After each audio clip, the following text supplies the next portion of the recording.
আরও একবার আপনাদের সবাইকে স্বাগত জানাচ্ছি। আমি রাসেল। আশা করছি আপনারা সবাই ভালো আছেন এবং ভালোর তলে আছেন। আমিও ভালো আছি আর ভালোর তলেই আছি। আমরা সরাসরি চলে যাব আরও একটি ঘটনায়। আশা করছি প্রথম থেকে শেষ পর্যন্ত আমাদের সাথেই থাকবেন। চলুন শুরু করা যাক। স্বাগতম প্রিয় লিসেনার্স আরো একটি নতুন ঘটনায়। এখন যে ঘটনাটি বলবো, এই ঘটনাটি মূলত একজন মানুষ কোন ঘটনার প্রেক্ষাপটে ব্ল্যাক ম্যাজিশিয়ান হয়ে উঠলেন সেই বিষয়টিকে কেন্দ্র করে। এবং যে ঘটনাটি বলবো, এই ধরনের ঘটনা আমরা অনেকেই আমরা এই ঘটনা চাই, যে এই ঘটনার মধ্য দিয়ে আমরা যেতে চাই। আমাদের নিজের ইচ্ছাকে বাস্তবায়ন করার জন্য আমরা কখনো কখনো এই ঘটনা ঘটুক বা আমরা ঘটাতে চাই এই ঘটনাটি।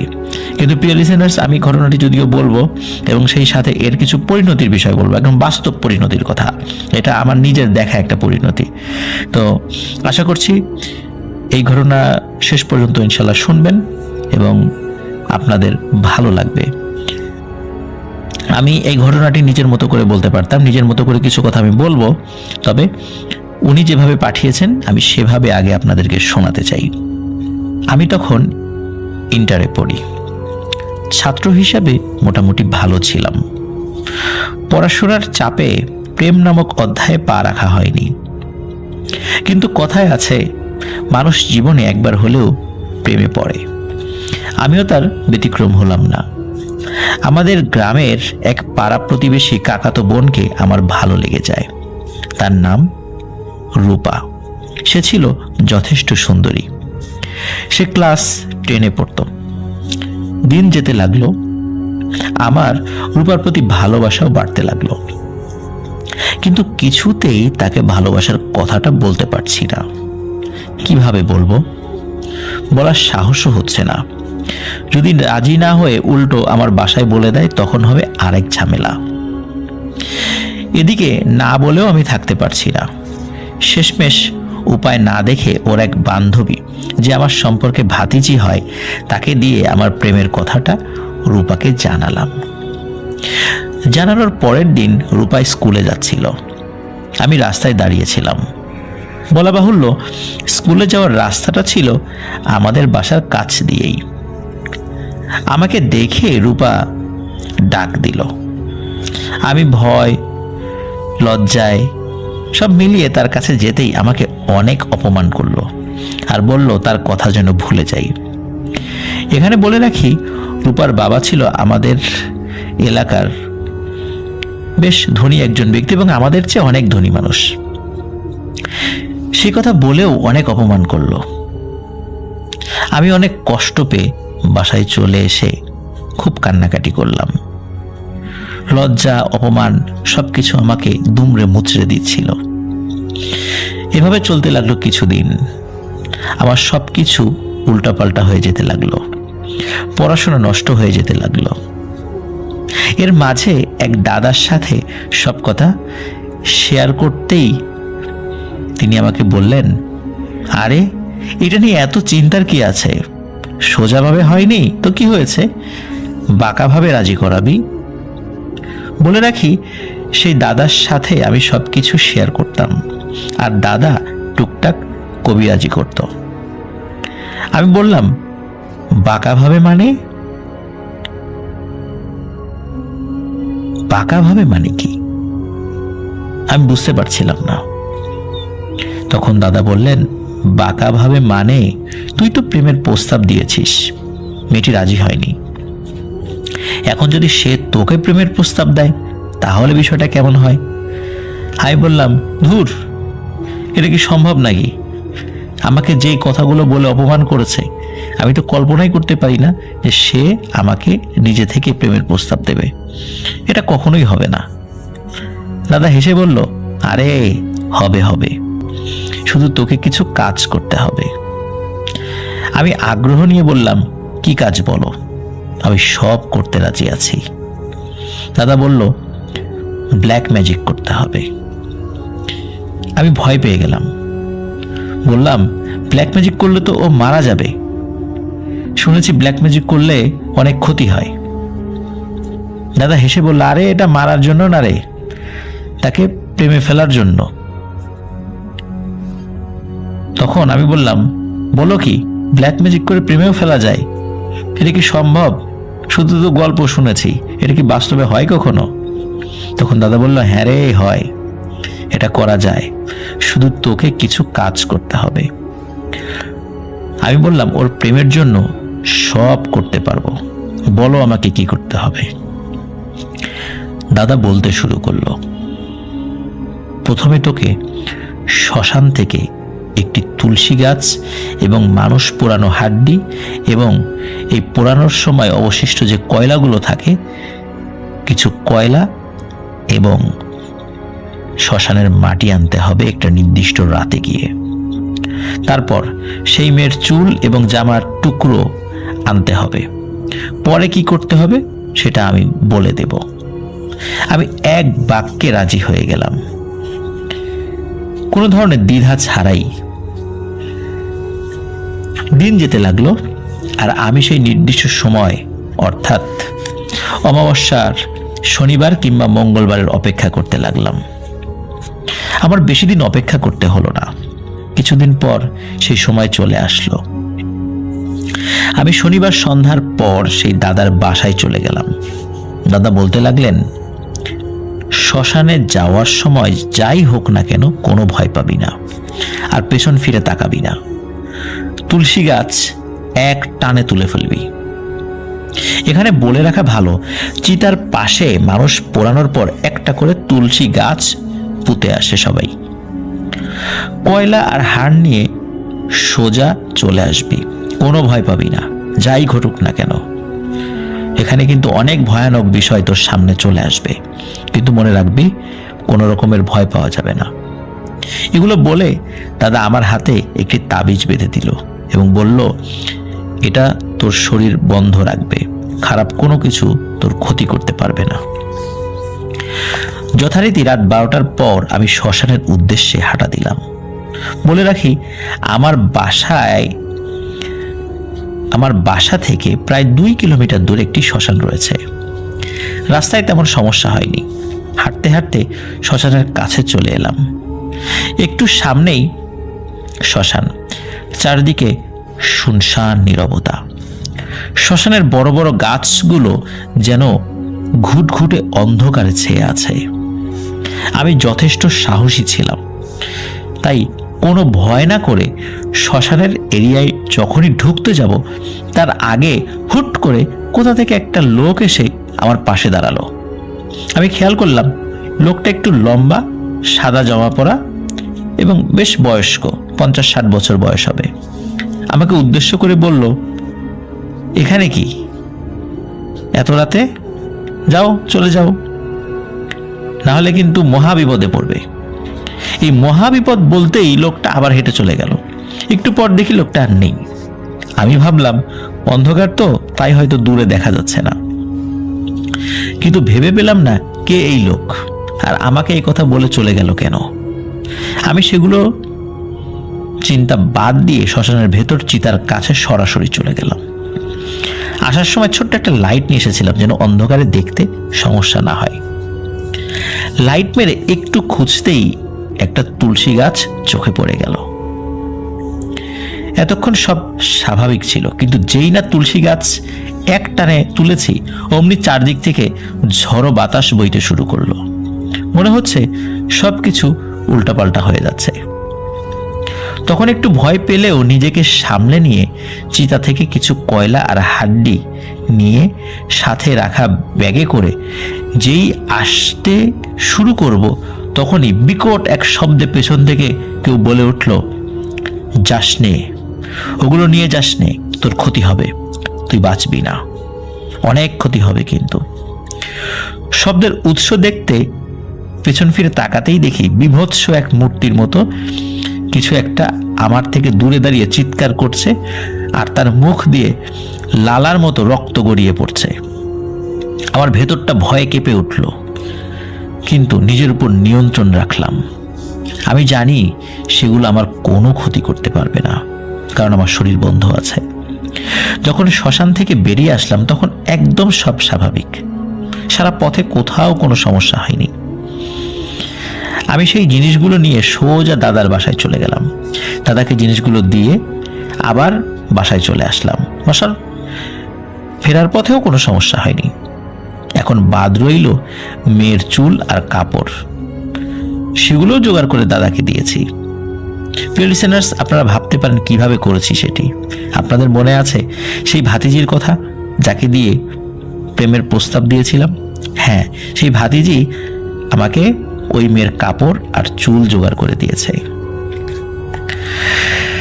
দাদা আমাকে 3 দিন পর অর্থাৎ মঙ্গলবারে ডেকে বলেছে, আজ রাতে কাজ করব, তুই মাঠে চলে আসিস,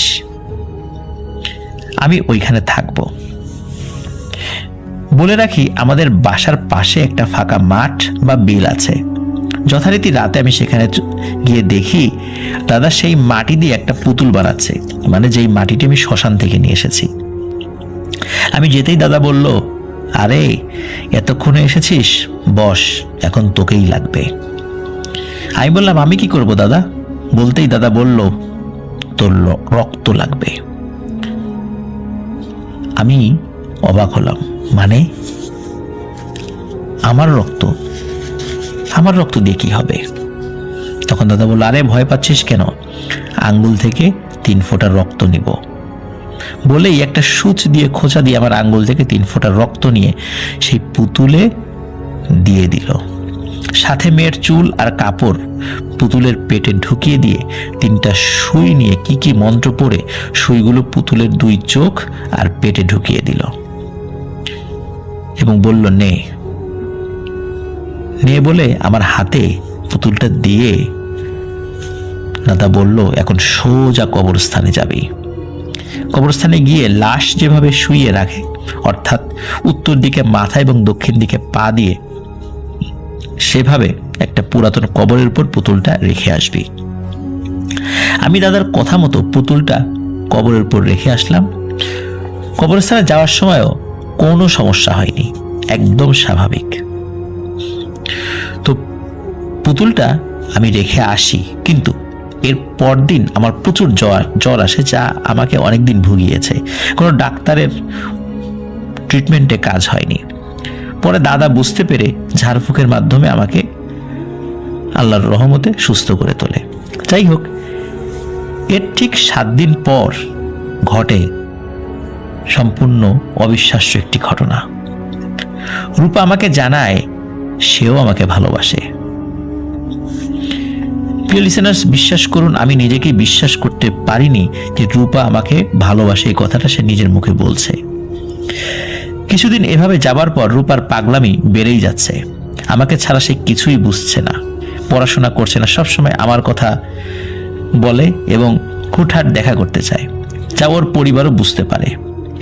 দেখা করতে গিয়ে একবার ওর মায়ের কাছে ধরাও খেয়েছিলাম। এভাবে প্রায় 6 মাস চলার পর হুট করে রূপা আর আমাকে দেখতে পারে না, আমার সাথে কথাও বলে না। এক পর্যায়ে আমাদের সম্পর্কের ইতি হয়ে যায়। পরে জানতে পারি ওর মা আরো একটা ভালো কবিরাজ দেখিয়ে আমার করা ব্ল্যাক ম্যাজিক সেটি কেটে দিয়েছে, যার ফলে রূপা আবার আগের মতো হয়ে যায়। আফরান ভাই, এই ছিল ঘটনা। আর আমার কবিরাজি শেখার হাতে খড়ি সেই দাদার কাছ থেকেই। এর মধ্যে কেটে গেছে অনেক বছর। এর মাঝে অনেক গুরুর কাছে গিয়েছি, অনেক ব্ল্যাক ম্যাজিক শিখেছি এবং করেছি, কিন্তু এখন শুধু মানুষের উপকার হয় এমন কাজ করি, কোনো ব্ল্যাক ম্যাজিক করি না। সবার প্রতি আমার আবেদন, কেউ যেন ব্ল্যাক ম্যাজিক না করে কাউকে। আমার কাছে ব্ল্যাক ম্যাজিক করা আরো অনেক ঘটনা আছে, যা আমার নিজে করা কিংবা কাউকে করেছে, আমি চিকিৎসা করে ভালো করেছি। প্রিয় লিসেনার্স, আসলে যিনি ঘটনাটি পাঠিয়েছেন আমি পুরোটা তো পড়লাম। আর প্রেম সংক্রান্ত ব্ল্যাক ম্যাজিক এটি একটা বাংলাদেশে কমন ঘটনা, শুধু বাংলাদেশে না, সারা বিশ্বব্যাপী একটি কমন ঘটনা। কারণ প্রেমে রাজি না হলে তাকে রাজি করানোর জন্য, বা হাজব্যান্ড বসে আসছে না বা ওয়াইফ বসে আসছে না, তাকে বসে আনার জন্য এই ধরনের কাজগুলো হরহামেশাই হয়ে থাকে।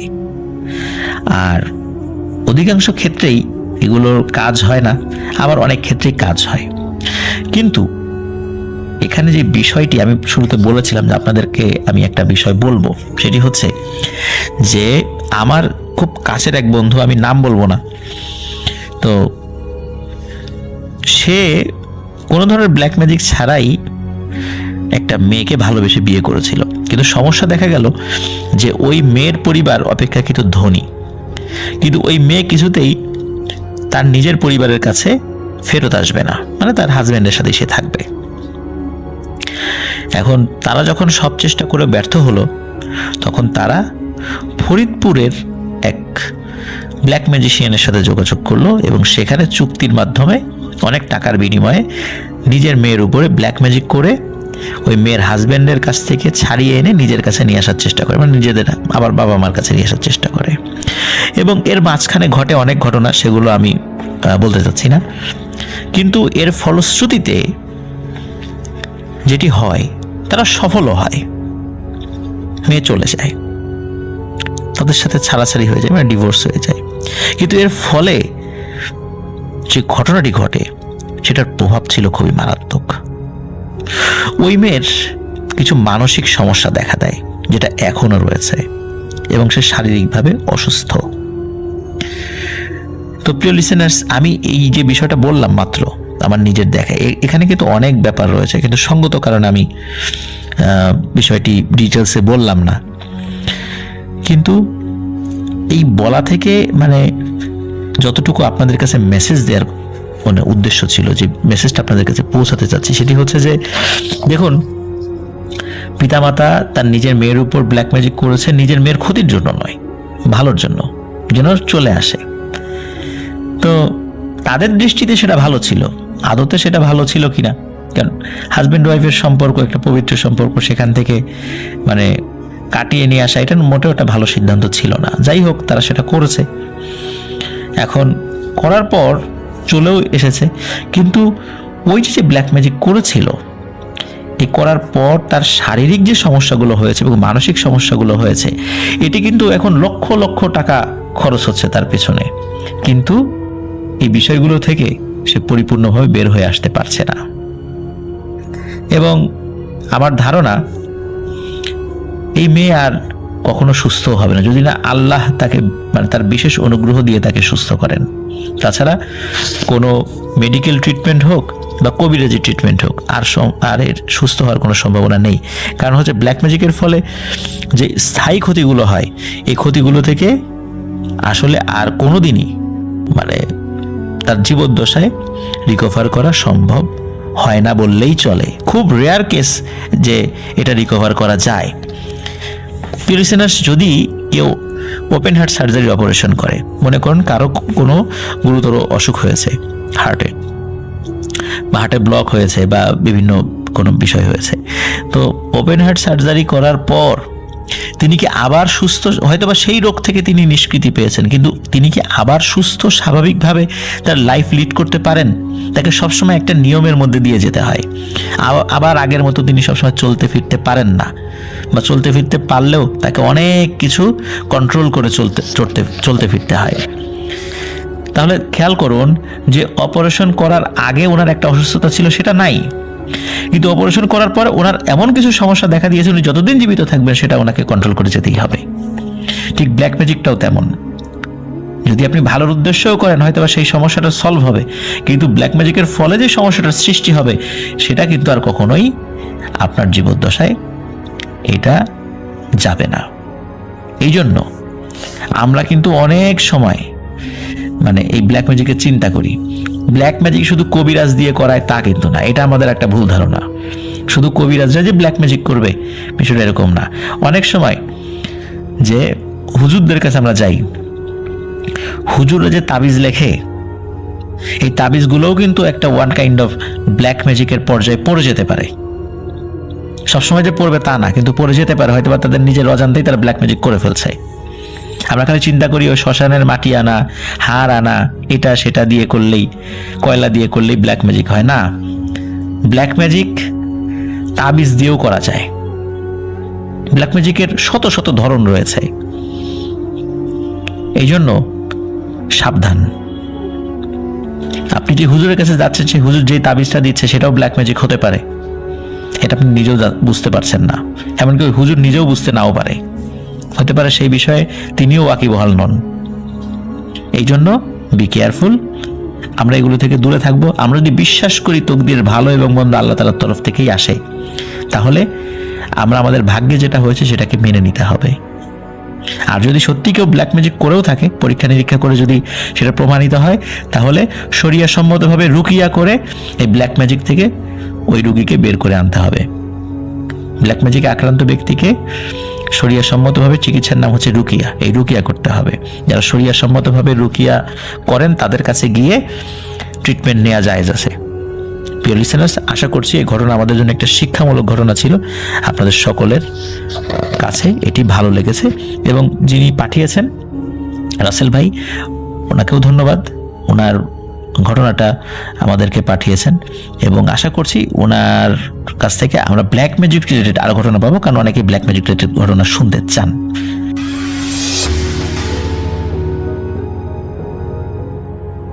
এখন আমি আপনাদের একটা ঘটনা পড়ে শোনাবো, যে ঘটনাটি পাঠিয়েছেন আসিফ নামে এক ভাই। তিনি জাহাঙ্গীরনগর বিশ্ববিদ্যালয়ে পড়াশোনা করেন, কিন্তু তার বাসা হচ্ছে চট্টগ্রামে।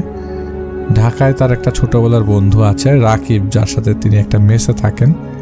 তো তারা রাকিবের বাসা একই গ্রামে, মানে চিটাগংয়ের একই গ্রামে। বাসাটাও খুব বেশি দূরে না, তাদের বাসা থেকে ওদের বাসা কিছুটা দূরে, মানে একদম অল্প ডিস্টেন্সের বাসা। তো উনি আর রাকিব একসাথেই থাকেন সবসময়। তো রাকিবের একটা সিগনিফিক্যান্ট সাইড তিনি বলে রাখতে চান, যে রাকিব আসলে আমাদের মতো কোনো ধর্মে বিশ্বাস করে না। এরকম হওয়ার একটা পেছনে বড় কারণ হচ্ছে ক্লাস 7-এ থাকতে ও আসলে বোর্ডিংয়ে শিফট হয়ে যায়, বোর্ডিং স্কুলে পড়াশোনা করে। তো যেই সময়ে ওর এইসব ব্যাপারে ধারণা হওয়ার কথা, ওই সময় তার আসলে পাশে কেউ না থাকে, এই ধরনের কিছু হয়নি এবং মনের মধ্যে কিছু ছিলও না। এবং তার বিশ্বাসটা এরকম হয়েছে যে আল্লাহ বললেও যে কেউ একজন আছে, এই সেটার মধ্যে তিনি আসলে আর ছিলেন না। আর সে ছিলেন মোটামুটি অন্যমনস্ক, সারাদিন আজগুবি সব চিন্তা ভাবনায় তার মাথার মধ্যে ঘুরত। কিন্তু যিনি ভাই পাঠিয়েছেন আসিফ ভাই, তিনি সম্পূর্ণ উল্টা। তিনি নামাজ বাদ না দেওয়ার চেষ্টা করেন এবং এগুলাতেই নর্মালি তিনি বিশ্বাস করেন। তো তারা যেহেতু একই ডিপার্টমেন্টে পড়তেন, ডিপার্টমেন্টে আবার আসিফ ভাইয়ের খুব ভালো নাম ডাক ছিল তার রেজাল্টের জন্য, রেজাল্ট অনেক ভালো করতেন। তবে সে ছাত্রী হিসাবে তেমন একটা ভালো ছাত্র ছিল না। সারাদিন উনি যে ফ্রেন্ড আছে রাকিব মোবাইল নিয়ে পড়ে থাকতো। তো দুজন সম্পূর্ণ আলাদা হওয়ার পরেও তাদের মধ্যে খুব ভালো একটা মিল ছিল। তো তিনি তাকে জিজ্ঞেস করলেন, তিনি তাকে আসলে বিশ্বাস করতেন নন্দের মতো, তাই নিজের ভাইয়ের মতো তিনি জানতেন তার বন্ধুকে। এক ঈদে গ্রাম গেল, কিন্তু যে আসিফ ভাই আছেন তিনি ঈদের মধ্যে তার ফ্রেন্ড গেছে, কিন্তু তিনি যান না, একটা কাজে থেকে গেলেন। সে যাওয়ার পর বেশ কিছুদিন হয়ে যায় ঈদের, কিন্তু তার আসলে নাম আর আসার ব্যাক করার কোনো নামগন্ধ নাই। আর তিনি কয়েকবার কলও দিয়েছেন, কলও তিনি ধরছিলেন না। তার বাসায় কল দেওয়া হলেও তিনি কল ধরছিলেন না। তো এরপরে অনেক মাস কেটে যায় এবং কোনো খোঁজ খবর ছিল না। একদিন কোর্ট থেকে হুট করে তিনি বাড়ি ফিরে আসেন। তাকে অনেকদিন পরে দেখে আসলে আসিফ সাহেব নিজেও আসলে না শান্তির নিঃশ্বাস ফেলেন। অনেকদিন পর এসছে বন্ধু মানুষ, তো সেই বাড়িতে এসেই তাকে জড়িয়ে ধরে বাচ্চাদের মতো আসলে রাকিব কান্না করতে শুরু করে। এখন রাকিব ভাইয়ের বন্ধু মানে আসিফ ভাই, যিনি ঘটনা শেয়ার করেছেন, তিনি আসলে বুঝতে পারছিলেন না হচ্ছিল কি। পরে কাঁদো গলায় বলতে লাগলো রাকিবের আম্মু নাকি অসুস্থ, চিকিৎসার জন্য লাগি বেশ কিছু টাকা পয়সা দরকার, এখন এই টাকা কোথায় পাবে। পরে আসিফ ভাই, যিনি আমাদের ঘটনা পাঠিয়েছেন, তাকে আশ্বস্ত করলেন যে তার আব্বাকে বলে টাকা দেওয়া যাবে। কিন্তু এক মুহূর্ত দেরি না করে তার আব্বার কাছে ফোন দিয়ে সে টাকার ব্যবস্থা করেন। তো তার আব্বা বড় ব্যবসা ছিল, তাই টাকা দিতে কোনো সমস্যা হয়নি। টাকা দেওয়ার পরও তার ব্লাড গ্রুপ জানতে চাইলে আসিফ ভাই বললেন যে আমার ব্লাড গ্রুপ হচ্ছে এ পজিটিভ, এবং সে ও তার আম্মুরও নাকি এ পজিটিভ, মানে ওই রাকিব ভাই বলতেছে তার আম্মুরও নাকি এ পজিটিভ রক্ত লাগবে। তো আসিফ সাহেব নিজেও রাজি হয়ে গেলেন, রক্ত দিতে হবে যেহেতু। তার সাথে পথে যেতে যেতে অনেকটা সময় তাকে সান্ত্বনা দেন যে কিচ্ছু হবে না আন্টির, সব ঠিক হয়ে যাবে। কিছুক্ষণের মধ্যে আসলে তারা হাসপাতালে পৌঁছে যায়। আর পৌঁছাতে একজন নার্স এসে তাকে রক্ত দান করার বিষয়ে নিয়মগুলো বলে এবং তাকে রুমে নিয়ে যায়। রক্ত দেওয়ার পর রাকিবের কাছে যেতে চাইলে নার্স তাকে বললো যে মাঝে মাত্র রক্ত দিয়েছি, একটু বিশ্রাম নিতে, এই বলে সে তার হাতে একটা অ্যাপেল ধরিয়ে দেয়, বলে এটা খেয়ে ঘন্টাখানেক বিশ্রাম নেন। তো তার আর রাকিবের কাছে যাওয়া গেল না, তার আম্মুকে ওর দেখা হলো না। ঘন্টাখানেক পরে পুরো হাসপাতাল ঘুরেও সেই নার্স আর রাকিবকে আসিফ ভাই আর পেলেন না। পরে তিনি বাসায় চলে আসলেন। এসে কেমন জানি নিজেকে অনেক দুর্বল মনে হচ্ছিল, এমন মনে হচ্ছিল যেন তার শরীরের মধ্যে তিনি বাদে আরও কয়েকজন মানুষ আছে। তার নিজেকে অনেক ভারী ভারী মনে হচ্ছিল। তো কাজেই বাসায় এসে ফ্রেশ হয়ে তিনি শুয়ে পড়েন।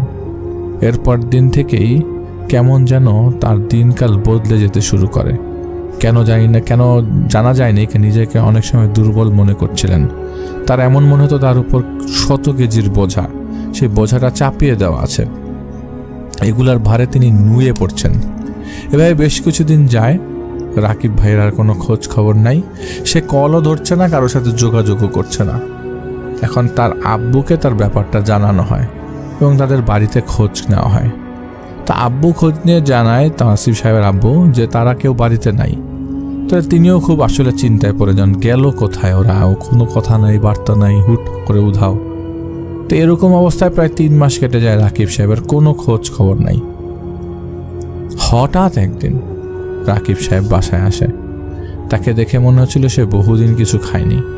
শরীর শুকিয়ে গেছে, চোখ দুটো অক্ষি কটরে ঝুঁকে গেছে, মুখে কোনো রক্ত নাই, একদম ফ্যাকাশে অবস্থা।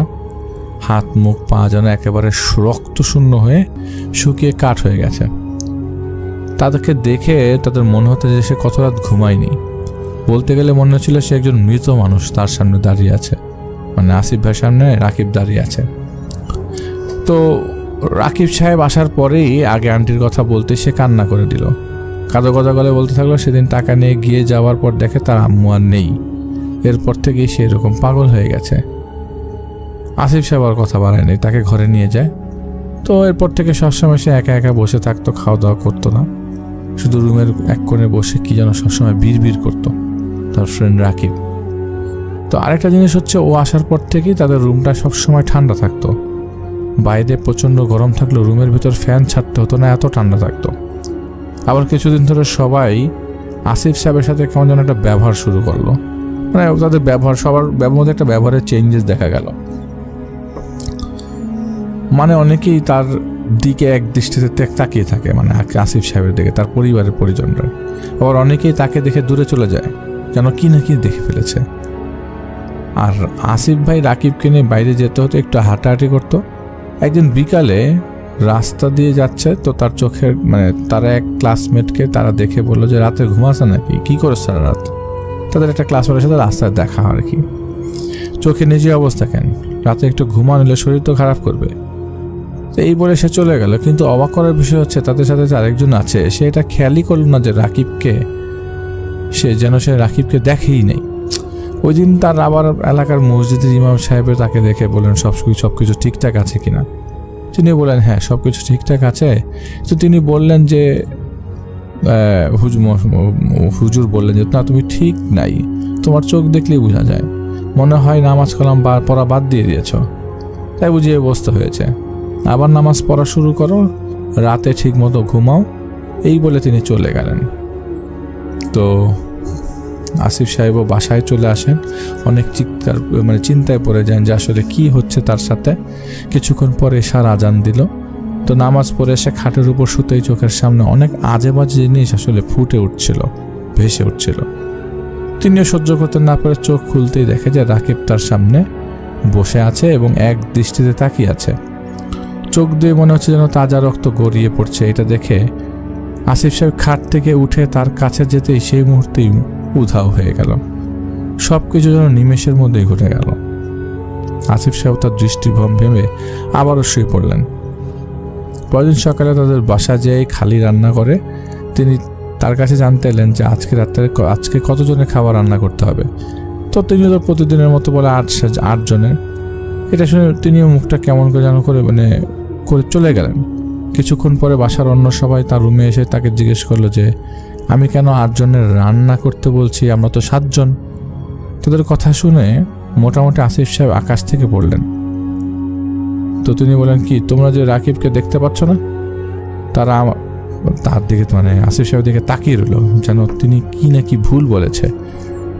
পরে একজন বলল যে তোমার মানসিক ডাক্তার দেখানো উচিত, পরিবার থেকে একজন বলল।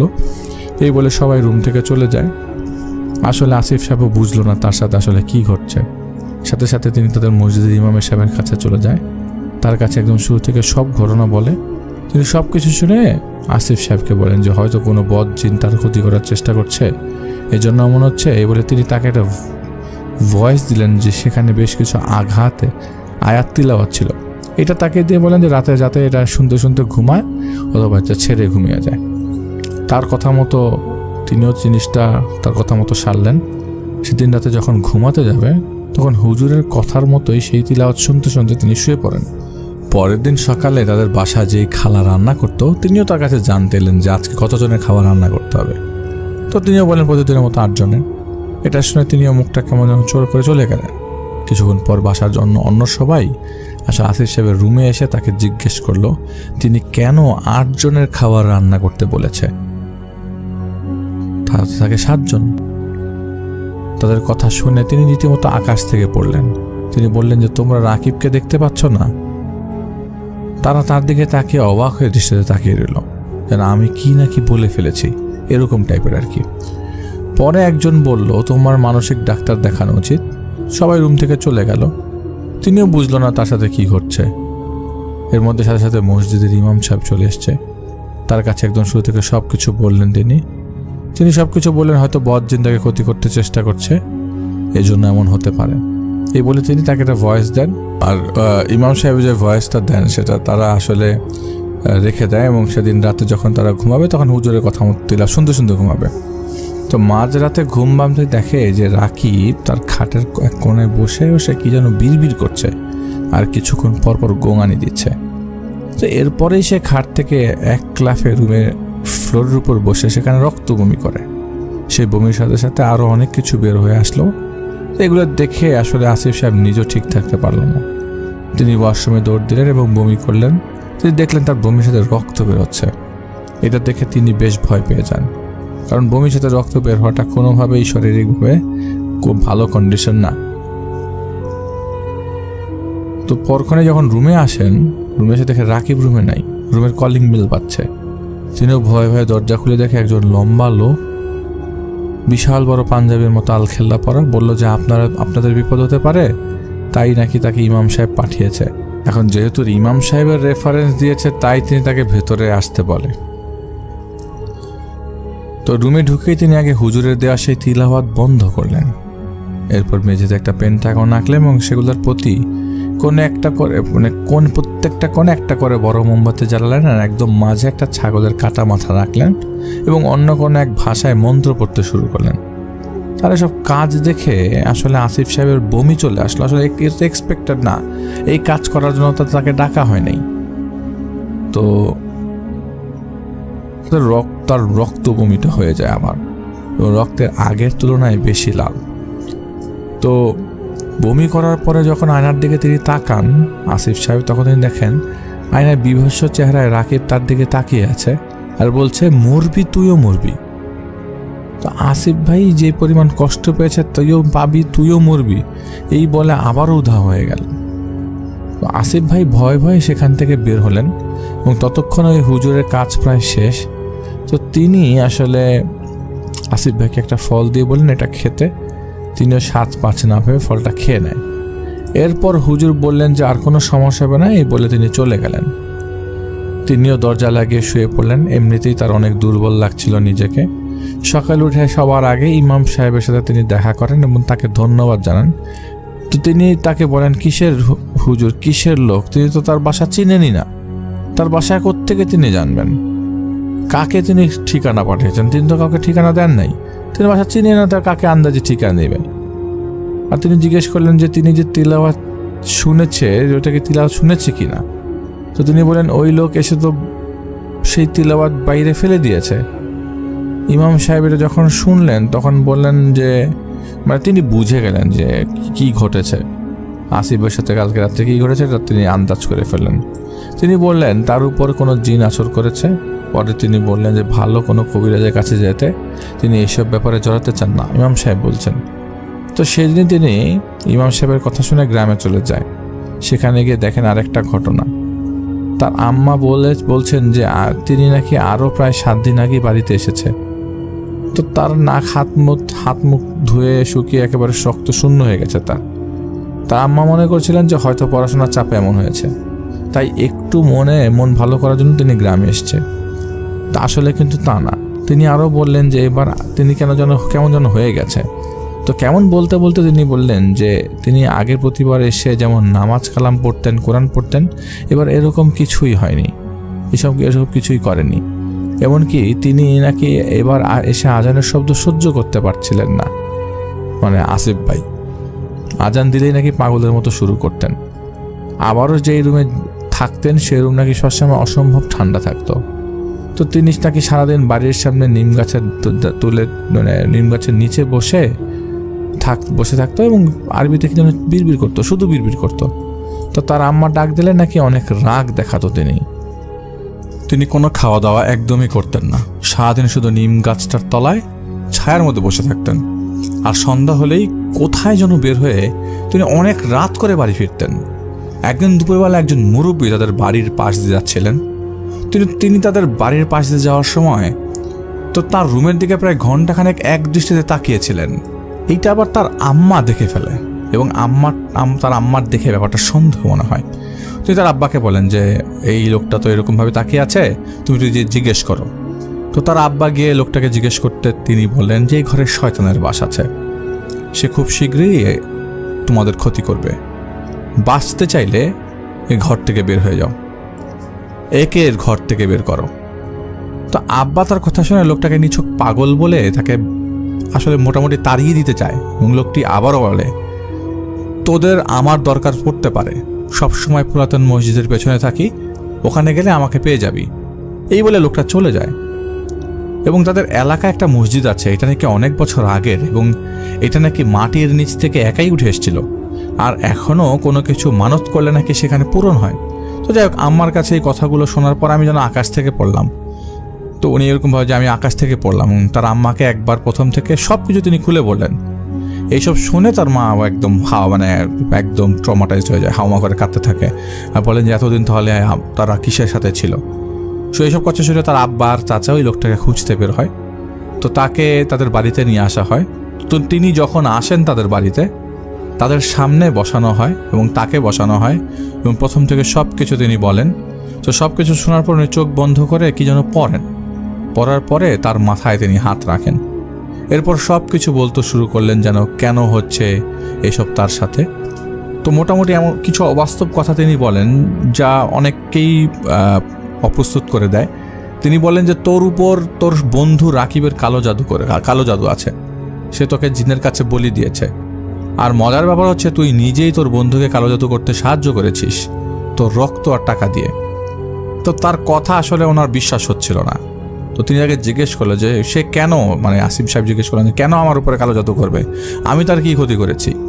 উত্তরে লোকটি বলে যে মানুষ বড় অদ্ভুত প্রাণী রে ভাই, এরা একজন অন্যজনের ক্ষতি করতে দ্বিতীয়বার ভেবে দেখে না কোনোদিন, নিজের স্বার্থের জন্য যে কোনো কিছু করতে পারে। তোর বন্ধু রাকিব তার জীবনে খুশি ছিল না, সে সবসময় তোর সাফল্য দেখে জ্বলতো, সবসময় চাইতো তোর মতো হতে, সে চাইতো তোর সব কিছু। একসময় তোর সাফল্য দেখে আর সহ্য করতে না পেরে কালো জাদুর আশ্রয় নেয় এবং তোকে জিনদের উদ্দেশ্যে বলে দিয়ে দেয়। কিন্তু তুই খোদাবিরু হয় সেই জিন তোর কোনো ক্ষতি করতে পারেনি। ফলে সে রেগে গিয়ে তোর বন্ধু আর সেই কবিরাজকে মেরে ফেলেছে যে তোর উপর কালো জাদু করেছিল। সে তাদের মেরে তোর বন্ধুর বেশে তোর সাথে বেশ কিছুদিন ছিল। সে সবসময় দেখেছে যে তুই কখন অপবিত্র থাকিস, সেই সময় সুযোগের অপেক্ষায় থাকতো সে। আর তুই যখন বাইরে থাকতি, ওর সাথে কথা বলতি, তখন তুই বাদে আর কেউ তাকে আসলে দেখতে পেত না। এজন্য তোকে সবাই মানসিক ডাক্তার দেখাতে বলেছিল, কারণ তোর এই মুভমেন্টগুলো তো সবাই একটু সুন্দর চোখে দেখছিল, আর রুমে তুইও সবসময় একাই ছিলি। তো যাই হোক, এমনিতেই অনেক দেরি হয়ে গেছে, আর দেরি করলে চলবে না। এখন যত দ্রুত সম্ভব তোর চিকিৎসা করতে হবে।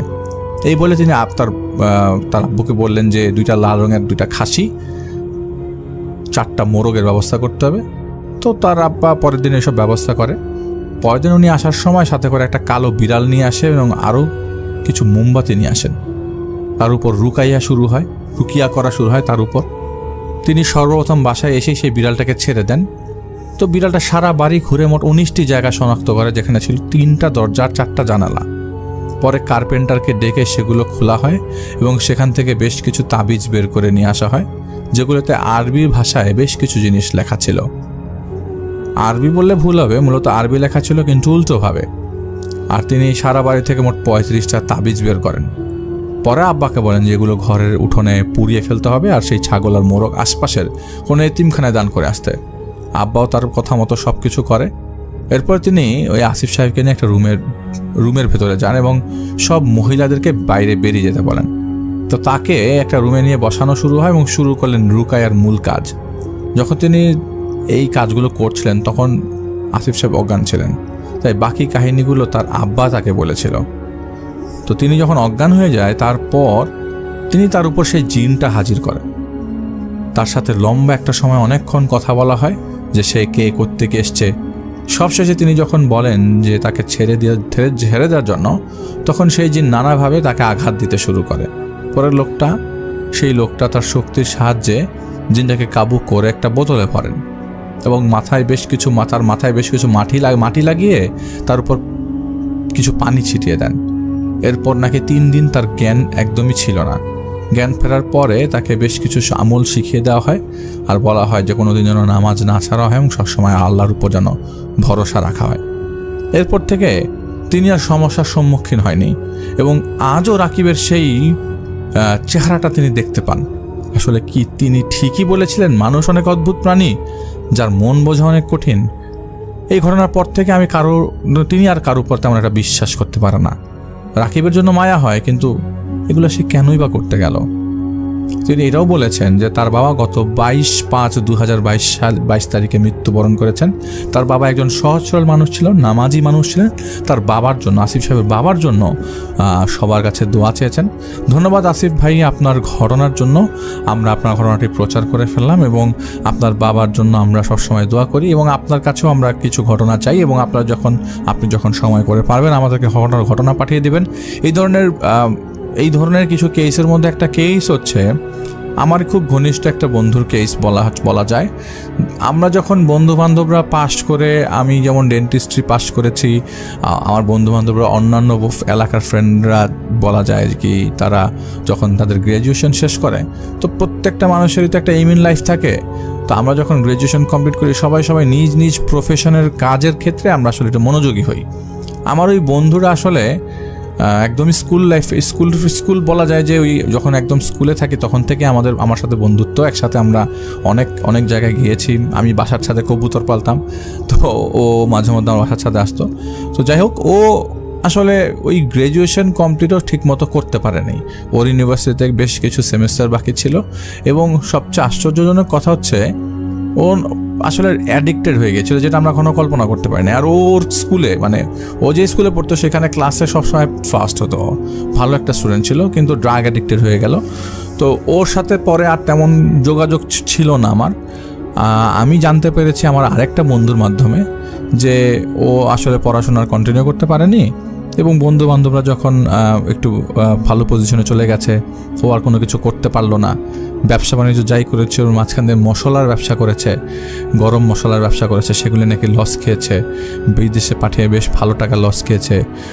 বিয়ে করেছিল, সেখানে ডিভোর্স হয়ে গেছে। তো মাঝখান দিয়ে ওকে নাকি রাস্তায় পাওয়া যেত, একটু পাগল কিসিমের হয়ে গেছে, একা নিজের সাথে কথা বলে। যখনই রাস্তার মধ্যে দেখা হয় এরকম নাকি নিজের সাথে কথা বলে। আমি জিনিসটা আসলে জানতাম না, কারণ আমি ওর সাথে অতটা দেখা সাক্ষাৎ হতো না আমার আসলে 2011-2010 পরে 2017-18 দিকে, আসলে ছোট জিনিস তো বলা হয়নি কখনো, 2017-18 দিকে আমাদেরই এক বন্ধু জানালো যে ওকে নাকি এরকম ব্ল্যাক ম্যাজিক করা হয়েছিল। ওর যে বাবা মারা গেছে সেই বাবার কবরের ভিতরে ব্ল্যাক ম্যাজিক করা হয়েছিল। ও নাকি ওর বাবাকে প্রায় সময় দেখতো এবং ওর বাবা এসে ওর সামনেই ওর বাবা নিজেকে খুন করতো, বলতো যে নিজেকে মেরে ফেলার আগে নাকি অকথ্য ভাষায় গালাগালি করতো। এটা তার প্রতিদিনের প্রায় অনেক দিন যাবত তিনি এই জিনিসগুলো আসলে স্বপ্ন দেখেছেন। তো একটা পর্যায়ে নাকি এগুলো দেখতে দেখতে একটা সময় পাগল হয়ে যান। এখন ব্ল্যাক ম্যাজিকগুলো এরকম যে মানুষ যারা প্ল্যান করে তারা কিন্তু আসলে ভালো করেই প্ল্যান করে। এই সময় জিনিসগুলোকে কিন্তু খুবই খুবই সেন্সিটিভ ইস্যুস এবং এইভাবে একটা মানুষকে ধ্বংস করা যায়। যেমন খুন করতে কেউ দ্বিধাবোধ করে না, এখন ব্ল্যাক ম্যাজিক করতেই দ্বিধাবোধ করবে? ব্ল্যাক ম্যাজিক তো আপনি জানলেনও না, বুঝলেনও না। যদি ঠিক মতো ব্ল্যাক ম্যাজিক করা হয়, যাকে আপনি ক্ষতি করতে চান তাকে ক্ষতি করে ফেলবেন, এটা কি খুব ভালো কাজ? এই জন্যই তো জিনিসগুলো হারাম করা হয়েছে। শিরক, কুফরি, এই জিনিসগুলো কিন্তু মারাত্মক একটা ইফেক্ট আপনি মৃত্যুর পর পাবেন, যেটা আপনি এখন এই মুহূর্তে কিছুই টের পাবেন না। কারণ মৃত্যু পথযাত্রী অথবা মৃত্যুর পথে যারা পা বাড়িয়ে দিয়েছে, তারা কিন্তু এসে আপনাকে একবারও বলবে না বা বুঝাবে না যে বাবা মা এগুলো তোমরা করো না, জিনিসগুলো ভালো না। এগুলোর আযাব কবরের ভিতরে খুব ভালোভাবে একদম উচিত শিক্ষা দিয়ে আযাবটা তোমাদের সামনে পেশ করা হবে। তো আমরা সবাই নিজেদেরকে কন্ট্রোল করার চেষ্টা করব। ক্রোধ মানুষকে ধ্বংস করে ফেলে, সেটা মার্ডারের মাধ্যমে হোক আর ব্ল্যাক ম্যাজিকের মাধ্যমে হোক। ক্রোধ জিনিসটা শেষ করাটাই শ্রেয়। এবং আপনাদের সবাইকে অনেক অনেক ধন্যবাদ আমার ঘটনাটি শুনবার জন্য। আসসালামু আলাইকুম শফিন ভাই। ওয়ালাইকুম আসসালাম। আশা করি আপনি ভালো আছেন। আল্লাহর রহমতে আমিও ভালো আছি। আমি তাশফি আফরিন, খুলনা থেকে আমার পরিবারের সাথে ঘটে যাওয়া একটা ঘটনা শেয়ার করছি। পড়ে শোনালে খুশি হব। জানি না যেটা কতটা ভৌতিক, কিন্তু এটা একটা বাস্তব ঘটনা, যেটা আমি আমার আম্মুর কাছ থেকে শুনেছি। সময়টা 1995 সাল। আমি দুঃখিত, গ্রামের নামটি আমি বলতে পারছি না। আমাদের গ্রামে তখনও কোনো বিদ্যুৎ সংযোগ নেই। পেশায় আমার আব্বু একজন পিয়ন। তার সব চিঠি বিলি করে আসতে অনেকটা রাত হয়ে যেত। আর গ্রামের রাত 8টা মানে অনেক রাত। এখানে একটু কথা বলার মতো আছে। 1995 সাল, যারা এখন 30-40 বছর বয়সের মধ্যে আছেন, তাদের কাছে খুব একটা পুরনো না। যারা আরও বয়স্ক, তাদের কাছে তো আরোই খুব সেদিনের কথা মনে হবে। কিন্তু অনেকটা সময় পেরিয়ে গেছে। 1995 সালেও কিন্তু তেমনভাবে মোবাইল ফোন, ইন্টারনেট কোনো কিছুই ছিল না। আর গ্রামে যেখানে তখন বিদ্যুৎই পৌঁছায়নি, সে সময়টা তো এসবের প্রশ্নই আসে না। তো সেই সময়ে চিঠির একটা প্রচলন ছিল, এবং রানার বা ডাক পিয়ন, আমরা যেটাই বলি না কেন, তাদেরকে কিন্তু দেখা যেত যে গ্রামে একটা সাইকেলে করে চিঠি বিলি করছেন। তো তেমনটাই ছিলেন তাশফি আফরিন, যিনি আমাদেরকে ঘটনাটি পাঠিয়েছেন। তার বাবা বিয়ের ঠিক 18 বছর পরেও আমার আব্বু আম্মুর কোনো সন্তান হয়নি। এটা নিয়ে আব্বুকে অনেক কথা শুনতে হতো। গ্রামের লোকেরা অনেক কথা বলতো। একদিন আম্মু দুপুরে রান্না করছে, হঠাৎ কেউ একজন দরজার বাহির থেকে বলছে, মা খুব খিদা লাগছে, কিছু খেতে দিবি? আম্মু তখন বেড়া থেকে উকি মেরে দেখে যে একটা পাগল লোক। আম্মু ভিতর থেকে বলল যে, বাবা আপনি বসেন, ডাল আর করলা ভাজি আছে, হয়ে গেছে, মাছটা রান্না হলেই আমি খেতে দিচ্ছি আপনাকে। জবাবে লোকটা বলে যে, মারে আমি মাছ খাই না, যা আছে ওটাই দে। আম্মু তাকে ডাল আর করলা ভাজি দিয়ে বারান্দায় একটা কোণে খেতে দিল, এবং খেতে খেতে এক পর্যায়ে লোকটা হাড়ির সব ভাত খেয়ে ফেলল। লোকটা বলল যে, মারে সব তো আমাকে দিয়ে দিলি, এখন তোরা খাবি কি? আম্মু বলল যে, সমস্যা নেই, আমাদের ঘরে চাল আছে, আমি আবার রান্না করে নিব। খাওয়া শেষে লোকটা এমন একটা কথা বলল, যেটা শুনে আম্মু পুরো অবাক হয়ে গেল। সে বলল যে, বিয়ের এত বছর হয়ে গেছে, ঘরে কোনো সন্তান নেই। জবাবে আম্মু বলল যে, আল্লাহ দেয়নি, এখনো আমাদের কিছু করার নাই বাবা। পাগল লোকটা বলল যে, কাল ফজরের নামাজ পড়ে তোদের বাড়ির পেছনে কুল গাছের নিচে গিয়ে তুই আর তোর স্বামী দুজনে ঝাঁকি দিলে একটা কুল পড়বে, কুল অর্থাৎ বড়ই পড়বে, ওটা সূর্য ওঠার আগে দুজন ভাগ করে খাবি। আম্মু বলল যে, বাবা এখন তো কুলের সময় না, কুল কি করে পড়বে? লোকটা আম্মুকে ধমক দিয়ে বলল, এত প্রশ্ন করিস কেন, তোকে যা বলছি তাই কর। আর ছেলে হোক বা মেয়ে হোক, 12 বছর পর্যন্ত চোখে চোখে রাখবি। এই বলে লোকটা হুড়মুড় করে বের হয়ে চলে গেল। আম্মু আবার রান্নার জন্য যখন হাঁড়ি নিয়ে বের হবে, তখন দেখলো হাঁড়ির ভাত এবং কড়াইয়ের ভাজি কোনো কিছুই কমেনি, সবকিছুই আছে আবার আগের মতো। আম্মু দৌড়ে বাড়ির থেকে বের হয়ে এসে রাস্তায় দেখলো যে লোকটা কোথাও নেই। এটা কিভাবে সম্ভব? একজন লোক সবকিছু খেয়ে গেলেন এবং কথা হলো তার সাথে। এরপরে দেখছে যে হাঁড়ির ভাত তরকারি যেমনটা ছিল ঠিক তেমনটাই আছে। এরপরে আম্মু বুঝলো যে এটা অন্যরকম কিছু একটা ছিল। তিনি ভাবলেন যে হয়তো ফেরেশতা হবে। এমনটা ভাবার পরে তিনি যেটা করলেন যে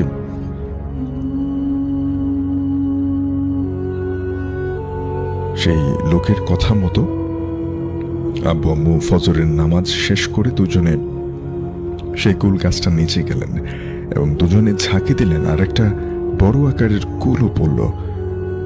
আব্বু বেশি অবাক হলেন যে এটা কিভাবে সম্ভব। তিনি এতক্ষণ যাবত আসলে বিশ্বাস করছিলেন না। এরপরে ঠিকই কিন্তু কোনো কিছু না ভেবে তারা সূর্য ওঠার আগে দুজনে ভাগ করে খেয়ে ফেললেন। তার কয়েক মাস পর আমাদের ঘর আলো করে একটা কন্যা সন্তান আসে। খুব আদরের থাকে, তার জন্য আব্বু আম্মু তার নাম দেয় আদুরি।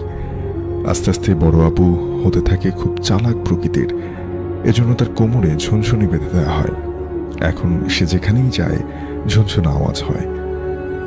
আম্মুর খুঁজে পেতে আর সমস্যা হয় না, অর্থাৎ যেহেতু তিনি উল্লেখ করছেন যে বড় বোন, অর্থাৎ যিনি ঘটনাটি পাঠিয়েছেন তার বড় বোন, তিনি হচ্ছেন খুব চালাক প্রকৃতির থাকেন বাচ্চা সময়, সেজন্য তার কোমরে ঝুনঝুনি বেঁধে দেওয়া হয় যাতে করে সে যেখানেই যাচ্ছে না কেন সেই শব্দটা আসছে। এটা কিন্তু গ্রামে প্রায় করা হতো আগে। আম্মুর খুঁজে পেতে তেমন একটা সমস্যা হয় না, আর গ্রামের অন্য বাচ্চাদের সাথে খেলাধুলা করে, তার জন্য আব্বু সেই কুল গাছের ডালে একটা দোলনা বেঁধে দেয়। আদুরি ওই দোলনাতে বাকি সঙ্গীদেরকে নিয়ে দোল খেলে। শাফিন ভাই বলতে বলতে ভুলে গেছি যে আমার বাড়িটার পেছনে একটা পুকুর ছিল। চারপাশে গাছ থাকায় পুকুরের পানিতে পাতা পড়ে যায় এবং পানির রংটা একেবারে কালো হয়ে গেছে। হঠাৎ একদিন দুপুরে টিপটিপ করে বৃষ্টি হচ্ছে। আদুরির সেই ঝুনঝুন ঝুনঝুন আওয়াজটা আর শোনা যাচ্ছে না। আম্মু মনে করছে হয়তো বা অন্য কারো বাড়িতে গেছে। সন্ধ্যা গড়িয়ে এলো, আদুরি আর বাসায় ফিরছে না। আম্মুর তখন চিন্তা শুরু হলো যে চিৎকার চেঁচামেচি করে এসে একদম গ্রামের লোক জড়ো করলো।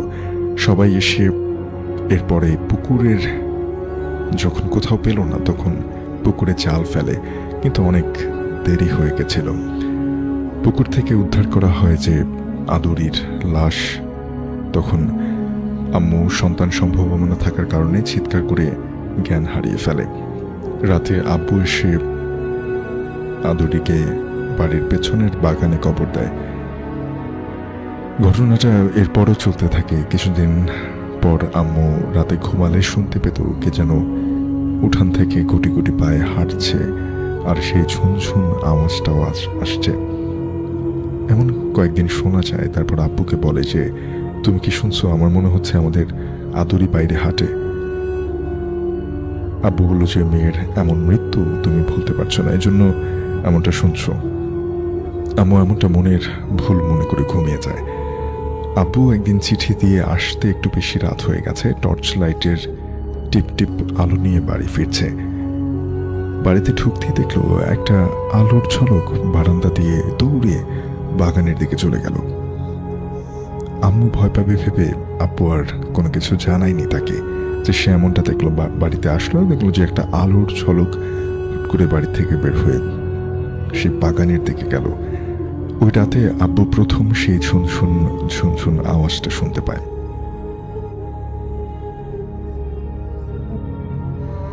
এরপর সেদিকে খেয়াল করতেই হঠাৎ একটা ঠক ঠক আওয়াজ শুনতে পায় দরজাতে।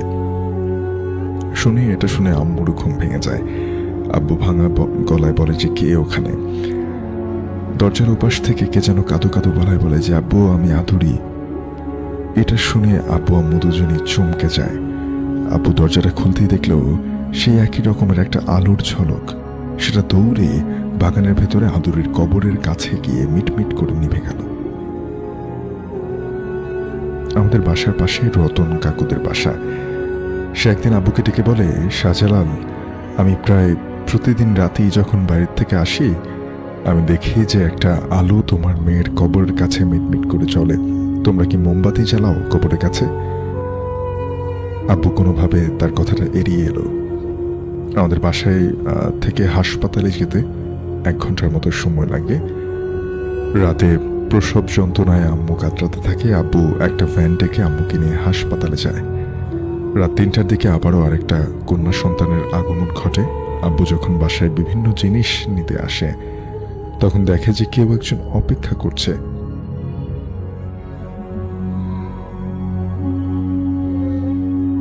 মনে খুশি কিন্তু অনেকটা অভিমান নিয়ে আব্বু এরকমটা দেখলো। আব্বু ঢুকতেই এই ছায়াটা দৌড়ে পালায়। এর কয়েকদিন পরে যখন আম্মু বাসায় আসে, আম্মু অনেক সময় লক্ষ্য করতো যে বাচ্চাটা জানলার দিকে তাকিয়ে কারোর সাথে খেলছে, হাসছে। এটা আব্বুকে জানালে আব্বু বলে যে আমাদের আদুরি ওর বোনের কোনো ক্ষতি করবে না। একদিন আম্মু রোদে বসে আছে, হঠাৎ সেই পাগল লোকটা আবার বাসায় আসে। আম্মু তাকে দেখে কথা বলার জন্য ভাষা হারিয়ে ফেলে। লোকটা আম্মুকে ধমক দিয়ে বলে, তোকে যাওয়ার কথা আগে বলছি, 12 বছর পর্যন্ত চোখে চোখে রাখতেও পারলি না। আম্মুর চোখ থেকে অধর পানি ঝরতে থাকে, কিন্তু কোনো কিছু বলার থাকে না।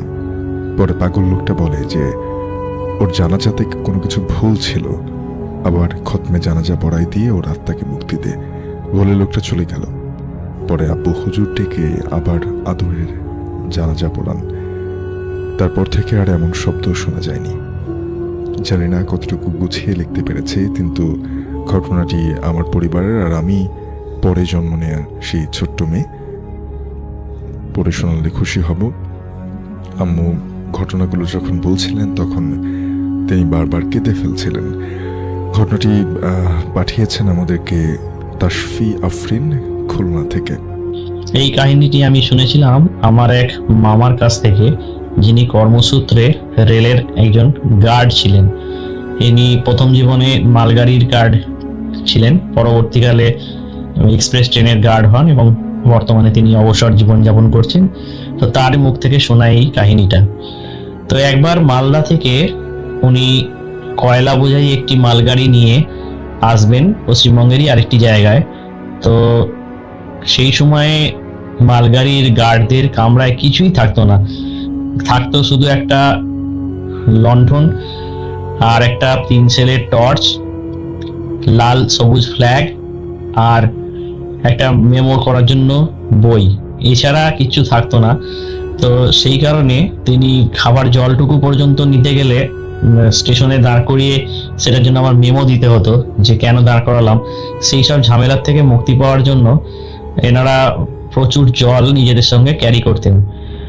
তো তখনকার দিনে এরকম জলের এত রাস্তাঘাটে পাওয়া যেত না, মানে জলটাকে শিল্প হিসেবে ব্যবসা হিসেবে ব্যবহার করা হয়নি যে জলের 5 লিটারের জারিকেন বা 1 লিটার 2 লিটারের এরকম বোতল সহজে পাওয়া ছিল না। সেই কারণে উনি তার ওয়াইফের দেওয়া একটা বড় 5 লিটারের তেলের ডাব্বা, যেটাকে মানে পরিষ্কার করে সাবান টাবান দিয়ে ধুয়ে ব্যবস্থা করে দিয়েছিলেন তার ওয়াইফ, মানে আমার যে মাইমা, তিনি তাকে দিয়েছিলেন। এবং তার মধ্যে করে উনি যখনই এরকম লং ডিস্টেন্সে যেতেন ওই 5 লিটার জল পুরো ভর্তি করে নিয়ে যেতেন এবং একটা গ্লাস রেখে দিতেন, ওখান থেকে ঢেলে উনি ওই গ্লাসে করে নিয়ে খেতেন। তো এইটা একটু বলতে হলো কারণ জলটা একটা রিলেটেড ব্যাপার আছে এখানে এই ঘটনার মধ্যে।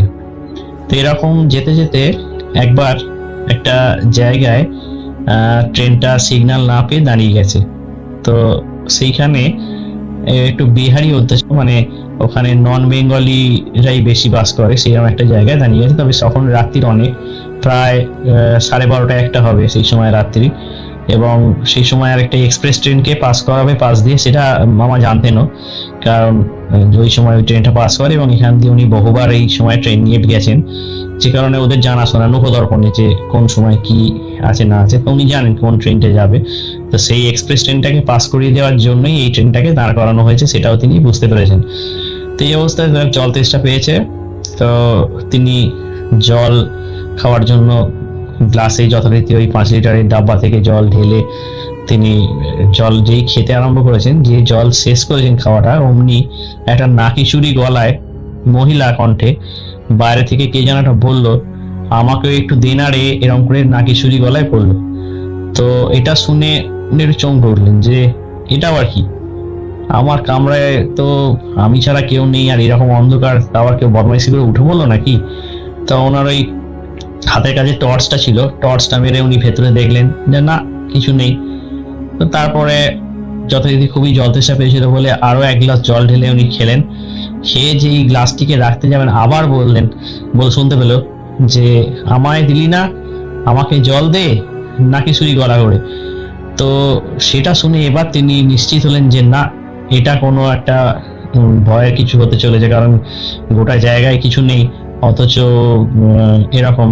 তো এবার উনি চারদিকে ঠাওর করতে লাগলেন যে কামরার ভেতর থেকে হয়তো নয়, কিন্তু বাইরে যে অঞ্চলটিতে মাঠঘাটের মধ্যে দাঁড়িয়ে গেছে ট্রেনটা, রেল লাইনের, তো সেইখানে কেউ বলছে না। তো এরকম দেখতে দেখতে হঠাৎ তিনি দেখতে পেলেন একটু দূরে একটা যে মাঠটা রয়েছে পাশেই, সেই মানে বিস্তীর্ণ এলাকা, মাঠ ঠিক বলা যায় না, ওগুলো রেলের পাশে এরকম লাইনের পাশ দিয়ে প্রচুর জমি থাকে। সেইখানে কেউ একজন ঘোমটা দেয়া মহিলা মনে হচ্ছে বসে রয়েছে। তার মনে হলো এটা কিন্তু একটা অবয়ব, মানে চাঁদনি রাত ছিল, পূর্ণিমারই রাত ছিল খুব সম্ভব, কিংবা না হলেও মানে চাঁদ বেশ ভালো মতোই ছিল, আকাশে কোনো মেঘ টেক ছিল না, যে কারণে তিনি দেখতে পেয়েছেন যে ঘোমটা দেওয়া একজন মহিলাই মনে হয়েছে তার অবয়বটা দেখে একজন ওখানে বসে রয়েছে। তা এটা দেখার পরে উনি হিন্দিতে ওকে জিজ্ঞাসা করলেন, এই কে তুই? মানে যেহেতু দেহাতি, ওদেরকে আর আপনি আগে করার ব্যাপার করেনি, কে রে তুই? তো কিছুই বলছে না, খ্যাঁক খ্যাঁক করে হাসছে তখন, আর খালি বারবার বলছে যে আমাকে একটু জল দে। তো এটা শুনে এবার কিন্তু বেশ ওনার ভয় লেগে গেল যে না, এ তো কোনো স্বাভাবিক ইয়ে হতে পারে না, তাহলে কি অশরীরী কিছু, এটা উনি ভাবছেন। তখন কিন্তু উনি একটা ইয়ে করেছিলেন যে আমাদের হিন্দুদের মধ্যে রয়েছে যে ব্রাহ্মণদের একটা মন্ত্র পাঠ শেখানো হয়, গায়ত্রী মন্ত্র বলা হয়। এই মন্ত্রটা সবসময় এরা যখনই বিপদে পড়েন জপ করলে মানে সেক্ষেত্রে বলা আছে যে তাতে সমস্ত বিপদ কেটে যায়। তিনি তখন মনে মনে গায়ত্রী মন্ত্র পাঠ করতে আরম্ভ করলেন, এবং লোহা ধরে থাকলে বা আলোকে এরা ভয় পায় এইসব ভেবে উনি লোহাটাও, মানে যে গার্ডের চারদিকে, কামরার চারদিকে যে ভাঙা অংশটা, তার চারদিকে লোহার রেলিং দেওয়া থাকে, সেই রেলিংটা উনি ধরেছিলেন। এই অবস্থায় খালি উনি আরেকবারও প্রবল সাহস সঞ্চয় করে উনি আমাকে এখন যখন বলছিলেন তখন বলছেন যে আমার যে কি হয়েছিল আমি নিজেও জানি, একটা বিভৎস ভয়ের, মানে আমার যে হার্ট অ্যাটাক হয়ে আমি ওখানে মারা যাইনি এটাই অনেক। তো সেই সময়ে উনি তাও প্রবল সাহস সঞ্চয় করে বললেন, দেখবি যাবো। তখন ওই অবয়বটা আস্তে আস্তে উঠে দাঁড়ালো, এবং উঠে দাঁড়িয়ে খ্যাঁক খ্যাঁক করে হাসতে হাসতে বলছে যে আয় না, আয় আমার কাছে আয়। তখন উনি দেখছেন যে ওই অবয়বটার মানে উপরের স্ট্রাকচারটার উপরের পোর্শনটা আছে, কিন্তু পায়ের দিকে বলে কিচ্ছু নেই, যেন শূন্যে সে ভেসে রয়েছে। এই অবস্থা দেখে তো ওনার হয়ে গেছে। তারপরে যাই হোক উনি মানে ভয়ে ভিড়মি খেতে খেতে ভেজে কোনো দিকে টর্চটা হাতে ছিল, সেটা তিনি ততক্ষণ ভুলেই গেছিলেন। এবার তার সম্বিত ফিরে পেলেন যে আরে টর্চটা আমার হাতের কাছে রয়েছে, তাহলে এবার টর্চটা মেরে দেখি। যেই উনি টর্চের আলোটা মারলেন, ওখানে দেখলেন যে না, কোনো অবয়ব টবয়ব কিছু নেই। কিন্তু যে টর্চের আলোটা নিভিয়ে দিচ্ছেন তখন দেখছেন যে ওই অবয়বটা আবার ওখানে অ্যাজ ইট ইজ রয়েছে, যার পা নেই। এইটা দেখে তো উনি তো হয়ে গেছে অবস্থা ঢিলে। যে যাই হোক ততক্ষণে ওই এক্সপ্রেস ট্রেনটি পাশ দিয়ে প্রবল বেগে চলে যায় হুড়ুর করে। তো এতেও তিনি একটু সম্বিত ফিরে পান। তো এবং তার মিনিট 5-7 মধ্যে এই গাড়িরও সিগন্যাল হয়ে যাওয়ার পর ট্রেন যথারীতি ছেড়ে দেয়, এবং এই জায়গা থেকে তিনি মুক্তি পান। এই পরবর্তীকালেও এখান দিয়ে বহুবার তার গাড়ি গেছে, তবে এই রকম পরিস্থিতি তিনি আর জীবনে কোনোদিন সম্মুখীন হননি বা হতেও চাননি। এই ছিল আমার ঘটনা। এটি আপনার বহুল প্রচলিত ইউটিউব চ্যানেলে প্রকাশিত হলে আমি খুবই খুশি হব।